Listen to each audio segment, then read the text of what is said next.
Okay, so our water company informed us that our water was running continuously for several hours, and we figured that it was this toilet that was leaking. Now this toilet is interesting. It has a canister style. That's what they call a canister. So it's a canister style plunge. This is a one-piece toilet. So normally you would turn off the water and then flush the toilet to get the water out of the tank.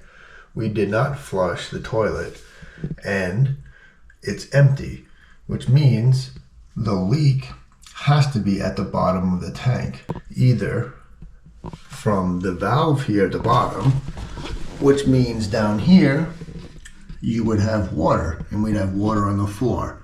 We didn't have any, so the only other culprit would be that gasket at the bottom. So we're going to replace this canister in the gasket. It's super simple. This just pops off. This chain has to come off of this lever. Okay, I got this chain off. It actually just popped right off. I popped this hose off. And this whole thing just comes out. There's nothing holding it. There's nothing connecting it. And this gasket here, if you can see, feels disgusting. This thing is completely falling apart. You see it has these 3 tabs here, which will fit into that. And you see that sort of triangle shape. And so the gasket will go on here and we'll push it and these tabs will hold it into place. So that seems like a much better system. Okay, so the first step is this top part.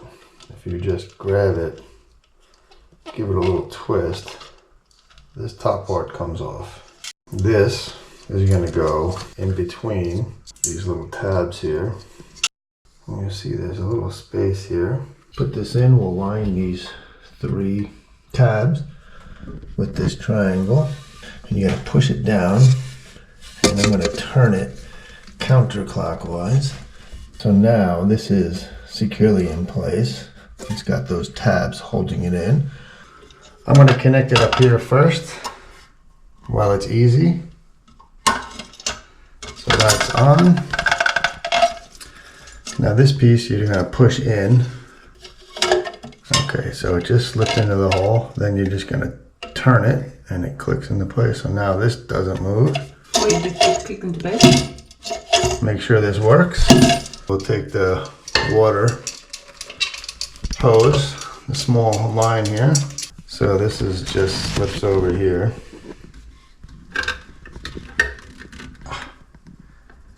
And then you just push this on. Okay, so this is on. This part is secure. The bottom part has been secured. We'll go ahead and turn the water back on. Slowly. Why are you doing it slowly? We're going to do it slowly just in case any air or whatever gets in the line. You don't want it to suddenly shoot out a burst of water, right? Because it could knock this hose off. It could break one of your seals. Always open water slowly. All right, and we're a little bit below the... That's pretty close. Oh, water's not supposed to go inside there, right? No, that's the overflow. So it's okay if it overflow? No, you don't want it to overflow because then it'll just keep running. So it stopped before. Oh, see, it's not going inside. Now what we're going to do though, to check it, we're going to shut the water off again.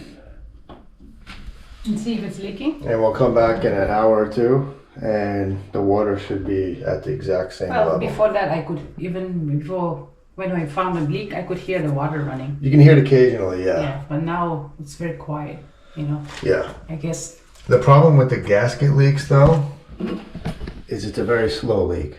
Yeah. So you only hear it towards the end when it goes to refill. So we'll let it sit for an hour, Okay. and we'll check the water level, and if it's good, then we're done.